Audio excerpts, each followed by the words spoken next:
and China has shown incredible leadership.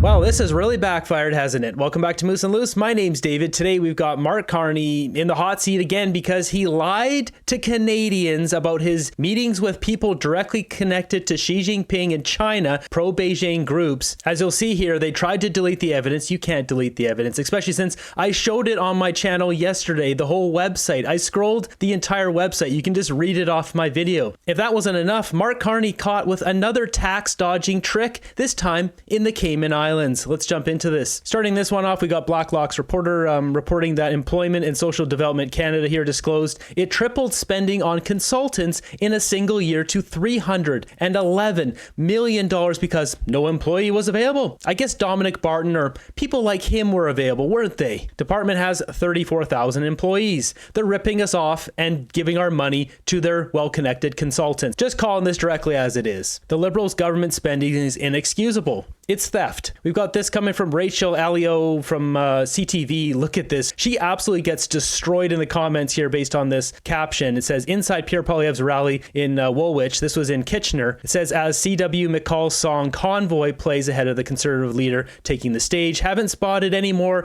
Do you believe the polls signage? What's with these stupid jabs? That's basically what this lady here says. What the F is wrong with you? How's this journalism? I see what you're doing and find it absolutely disgusting. How can you sleep at night knowing that you're deceiving Canadians with your little jabs and lies to fit the Liberals' narrative? You're a pig. Wow. So I can't have that music in there, but you can see a lot of people showed up, thousands of people in Kitchener. And this clip here coming from Tim Crowder gives a great angle from higher up.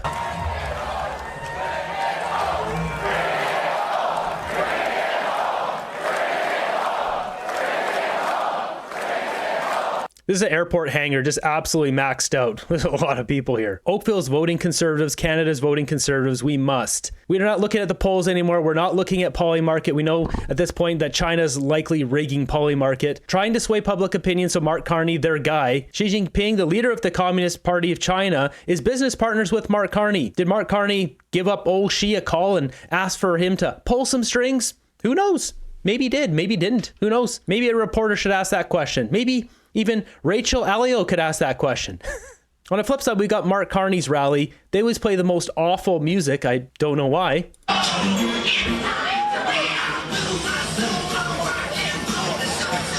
Okay, so that's all I'm going to play from that. But there's Mark Carney there. I guess that's his theme song. They seem to be playing this song over and over. Whether you like that song or not, this does not fit with a 60-something-year-old banker who's running for prime minister. The optics of this is just beyond... Who's making these decisions? We're jumping over to this clip here of Pierre Poilievre on this podcast. You can see here Camila Gonzalez. I'll link it up at the end, but I just want to show a brief clip here of him talking about immigration. Well, we have to cap population growth. We're being honest about it. We're growing our population at 3% while we grow our housing stock at 1%. That's mathematically impossible and unsustainable. We added 1.2 million people last year. We added 250,000 homes. Like, it's not possible. So we will be capping immigration at a level that ensures we always add homes at a faster rate than we add people. Something else to note about that, the Century Initiative that Justin Trudeau already brought in with Mark Wiseman, well, Mark Carney's brought him back. And they're planning to increase the population to further make money. Mark Carney, directly tied to Brookfield Asset Management, building modular homes. They haven't talked about people owning those homes. I think they want to rent Canadians a bunch of homes. They want to be the biggest landlord ever. And Mark Carney is putting forward $25 billion to help them do it. While all their assets go up in value, they make rental money off of Canadians. Brookfield gets rich. Mark Carney, who I'm guessing has a lot of money in Brookfield in stocks, will also get rich. So listen to this little snippet here. Pierre Poilievre talking about how because Justin Trudeau printed so much money, he doubled the money supply, more than all other prime ministers combined. That increases the asset values of all these rich bankers, you might say. All these rich guys with assets, waters the money supply down. Young people can't get into the housing market. Listen to this. Young people live off wages because they haven't had time to build up assets. So naturally, the youth are being totally screwed over by our system,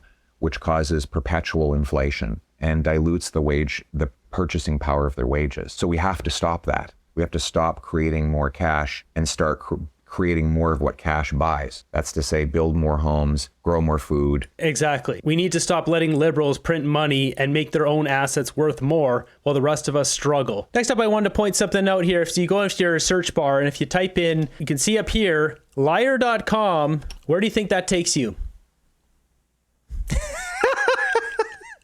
Next up in this bombshell news, we've got Mark Carney here dodging another $5 billion in taxes, says investment fund registered in overseas tax haven by Mark Carney has been uncovered, this time in the Cayman Islands. Interesting. Third investment fund led by Liberal leader Mark Carney during his time in Brookfield Asset Management has surfaced in the Cayman Islands, stirring fresh scrutiny over his private sector background. So it goes on to talk about here, there was $25 billion which was registered in Bermuda. They've now uncovered this new fund here named Catalytic Transition Fund, and I have the receipts, which I'll show you in a second here. It's valued at $5 billion USD, was registered in Cayman Islands. The two earlier Brookfield funds, Brookfield Global Transition Fund, $15 billion, Brookfield Global Transition Fund 2, $10 billion, were registered in Bermuda in 2021 and 2024. Remember, Mark Carney came into Brookfield right here, vice chair. So he came in August of 2020. So Mark Carney comes in and then he sets up both of these. This is probably his idea. Brookfield has repeatedly declined to comment on specific reasons for placing these funds offshore, but insists its structures are legal and conform to international tax standards.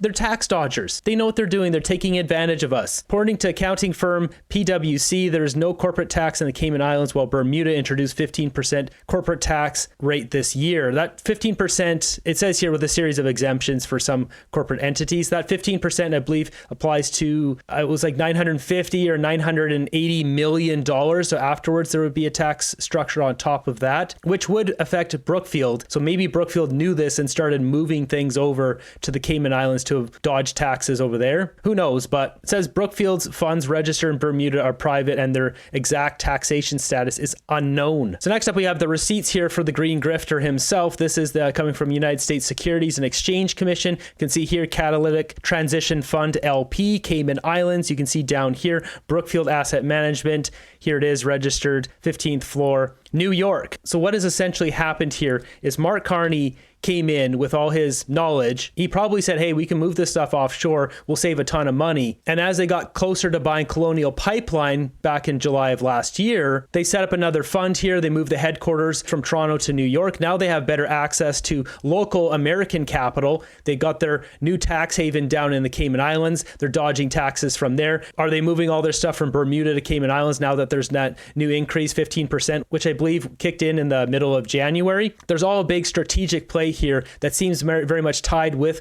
Colonial Pipeline in America. Moving ahead here, this story is really blowing up. So remember this clip here of Mark Carney? A meeting that you also held with a pro-Beijing group. So my question is, why did you meet with this pro-Beijing group, Jiangsu Commerce Council of Canada? Okay, well, I'm sorry, but you can't believe everything you read in the Globe and Mail. So in your question... Yeah, nasty. Didn't like that question because it's the truth. You got caught out on it. Let's point out the body language on this one. In my opinion, which isn't definitive, but my disclaimer here, in my opinion, so this is the corner of the mouth that always kind of flares when he goes to lie. Just look. Why did you meet with this pro-Beijing group? He can't hold it every single time. You can read this guy like a book. So with that in mind, check out what's happened here. This lady here, Ann Roll, has summed it up. Let's recap today so far. Globe and Mail, Fife, and Chase tie Carney to China. Carney snaps at the media. Carney caught in a third offshore tax haven, which we'll get to next. Carney platforms a new law that's already a law. He came out with some new laws saying he's going to crack down on pew-pews and taking away more Canadians' pew-pews, that kind of stuff. I don't want to talk about it on the channel because it's just, you can't talk about that stuff on the channel. Carney suspends his campaign moments later, Orange Man bad. So he's gone back to try to flare up more stuff with Donald Trump because his campaign is crumbling badly. CBC has already scrubbed all of the stuff above off their TV segments while reporting Poilievre has answered less CBC questions than Carney and fact-checking every word he says. I showed that in the last video. I fact-checked that fact-checker guy on CBC who was caught lying as usual, as they always are. I don't know about you, but I'm tired of China being more important than my country. I'm tired of mainstream media choosing who will be elected in our democracy. This is such a well-written post here. Do not elect Mark Carney. He's a Chinese asset. The allegations in the Globe story this morning are false. Okay, well, I'm sorry, but you can't believe everything you read in the Globe and Mail. Two peas in a pod, aren't they? Take a look at this. A statement from the Liberal Party spokesman. This is the most important part of this statement here. The web post referenced in the Globe and Mail article is inaccurate, as is the suggestion that Mr. Carney had any such in-depth discussion. We have reached out to the organization correcting the record and asking that they remove such claims immediately. So Mark Carney's team had the JCCC remove that article. The article is still up on the Globe and Mail here. If you're a paid subscriber, Carney says he never had heard of pro-Beijing group despite photos with its leaders. Globe and Mail is actually missing one of the photos. This one here. So Brian Lilly, as I said in my column, I can forgive any politician with a grip and a grin photo with someone he doesn't know. I took many photos with fans today at CSFN, didn't do background check. But if you're meeting the whole executive and posting about it, you know who they are. That's right, Mark Carney met with all these executives, but he doesn't know who they are. No, don't know who they are, right, Mark? Mark is a chronic liar. We can't have a liar like this as our prime minister. It's disgraceful. Going back to this, the Liberal Party forced this group to remove this post about Mark Carney. But as I mentioned earlier, they can't delete it. It's on my video. It's saved on the internet. As you can see here on myvideo.com, this is their website. And look what they're doing. Financial giant takes charge of Maple Leaf Country. And so I don't know what they were thinking, because this is just going to live on. You can't get rid of this stuff. I show the entire article on here. Not only that, I put links to my sources in the description here. And there it is right there, the jcc.com. Click on that and you can see now at the top it says, sorry, the following error occurred, remote server, blah, blah, blah. So the Liberals forced them to delete this. But of course, we have the internet and the Wayback Time Machine. You can't delete this stuff. You just can't, guys. It's all right here. Plus, I have the original source on my video. We're not stupid. We know how to get everything back, guys. This whole article praised Mark Carney, directly tying him to the Chinese Communist government. Xi Jinping's his business leader. Like, can we get rid of Mark Carney already? He's compromised. This guy's compromised. And China has shown incredible leadership, with President Xi's historic commitments to peak emissions by 2030 and to decarbonizing the Chinese economy by 2060 at the latest. This guy's compromised. It's funny, you go anywhere now and people are just posting this stuff everywhere, as showing retaliated, only China and Canada. What's interesting, they had Robert Fife on CBC. I haven't been able to verify this, but as the person said earlier in that post that they're scrubbing everything off the internet, well, you can't scrub it when it's on X. Senator, what's your reaction to what Carney said today in the statement from the party? Well, first of all, we never said that there was a meeting. We said that this organization met him, and according to their website, they had an in-depth discussion. Mm-hmm. That's the story. And which, by the way, that wasn't the focus of the story. The focus of the story is on the Liberal candidate in the riding that was replaced by another Liberal Etobicoke North. I know it's Union Markham. Markham Union. Yeah, sorry. My apologies. And this man named Peter Yen is a former deputy police chief. We checked him out, and he is being connected to Beijing-friendly organizations, including this organization who met with Mr. Carney. They echo and repeat the lines of the Chinese Communist Party. The other groups that Mr. Yen met with were the Chinese Freemasons, which talks about annexation of Taiwan. He's been celebrated and had many meetings with the Chinese consulate, which we now know from the public inquiry into foreign interference that the Chinese consulate is the key organizing body for all of these proxy groups to try to influence politicians. So that was the point of our story. But here's the thing I want to talk, and I'm glad Mr. Carney raised this, because here's the reason why. This same group, if you go to the website, after they met him, they wrote a laudatory thing about how great Mark Carney is, how great he is and going to improve Chinese-Canadian relations. So what did we find out on Monday? The site committee, which looks into federal election interference, said that WeChat and China has been trying to mold public opinion involving Mr. Carney. What are they molding? Nice things about him. What a tough guy he is, how he can take on the Americans. So I guess the point here is, has anybody learned anything from the foreign interference inquiry or not? This is the strategy of China to try to influence no matter which political party you are. And rather than trying to attack the media, why doesn't he just say, look, we have to do a better job of dealing with these kind of organizations that are trying to influence politicians. Mark Carney is so deeply tied to the Chinese Communist Party, it's ridiculous. This guy he shouldn't be in any position of power. He shouldn't even be an MP, let alone the prime minister. Look at this, cuts your taxes, dodges his taxes. Remember how Mark Carney here was saying that he didn't meet with these people? He doesn't know who they are. Never heard of this group. Certainly didn't have a set-up meeting with this group. Didn't have a set-up meeting with this group. Apparently, according to Mark Carney, Zhu Xiaogong, president of the Jinsu International Chamber of Commerce of Canada, the JCCC, this is what we're talking about, Jiang Ru, honorary president, and other Chamber of Commerce representatives had an in-depth meeting with the soon-to-be appointed prime minister. They had a meeting with him. It's written on the page. So Mark Carney's hoping he can just delete evidence, and then it didn't happen. He's a chronic liar. He's an absolute loser. He's a green grifter that needs to be tossed out. I'm a little worried about Canada because there's a lot of people who just seem to be, they're uninformed, they're dumb, they're like really stupid. I don't know what else to say. Look at this clip from Rebel News here, asking liberals lined up to see Carney how they think Canada's been doing the past 10 years. It didn't get worse. It was okay. It was good. Right now, it's not good position we are. Yeah. We need some improvement. That's kind of a loaded question. So better or worse is subjective to what people are looking for. A couple of years, I'm not happy with it. How come? Well, some of their policies, they didn't go well with my thought process. So a lot of these people say it's been worse, like this guy. He won't elaborate on what he means, though. There's nothing that equates being conservative with being conservative with funds, with government funds or with the people's money. Well, on that front, in the last couple of years, our debt has doubled since the Liberal leadership took office. Right. Do you think that over the last 10 years, Canada's gone in a positive or negative trajectory? That isn't the issue. The issue was we went through COVID. Oh, that's right. It's the world event that happened 5 years ago. That's why they keep spending so much money yesterday and the day before. It's hard, better from my perspective now, but there are issues with unemployment, issues on...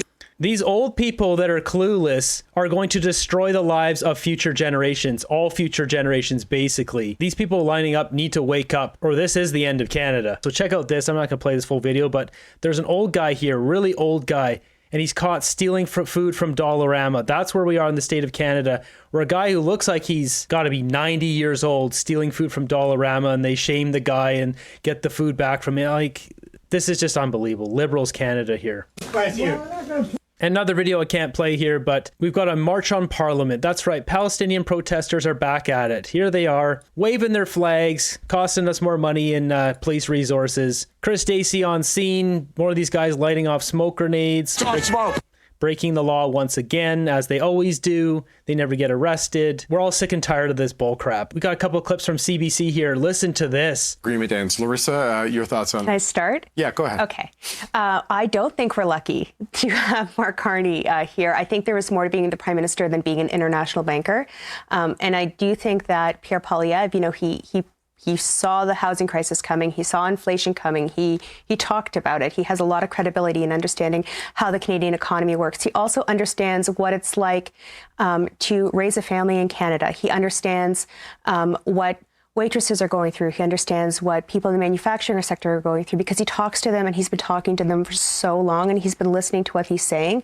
I think that Mark Carney has experience as an international banker, and that's kind of where our luck ends. We have a guy who was an international banker who's the prime minister right now. We don't have a guy who knows what it's like or has even spoken to the people who are worried about how much their groceries are going to cost or who are worried about what's going to happen to my manufacturing job.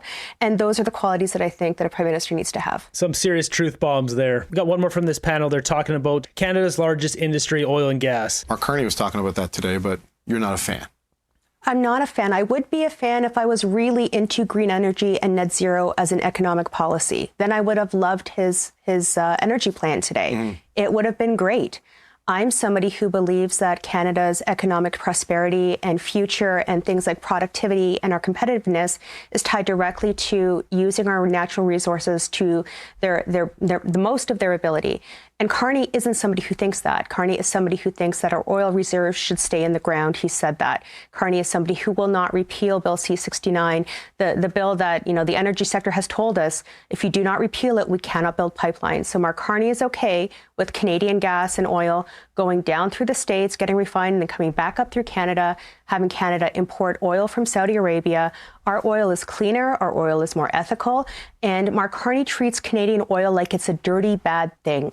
And I don't think the Prime Minister of Canada should do that, and I don't think that his energy plan today said anything different. The only time oil was mentioned in his press release when he was talking about making oil's emissions less, and he also won't repeal the emissions cap. So I don't know how any of that squares between actually investing and supporting Canadian oil as a priority for the Prime Minister. Okay.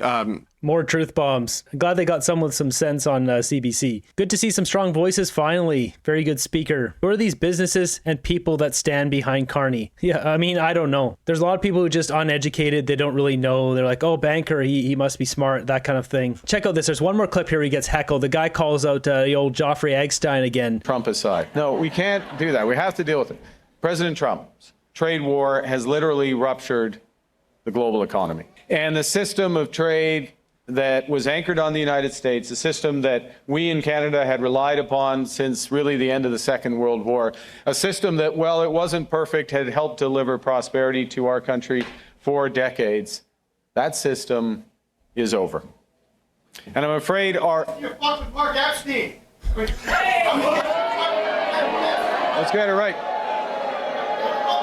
Look. Thank you. You know what? These barking seals, these people are sheep. They can't think for themselves. Maybe they should just take a look into what that guy said. Maybe just question it. Then start going down some other rabbit holes. I mean, this stuff is all over the media right now. You pick any one of his scandals. You know what? Thank you. You know what? Thank you.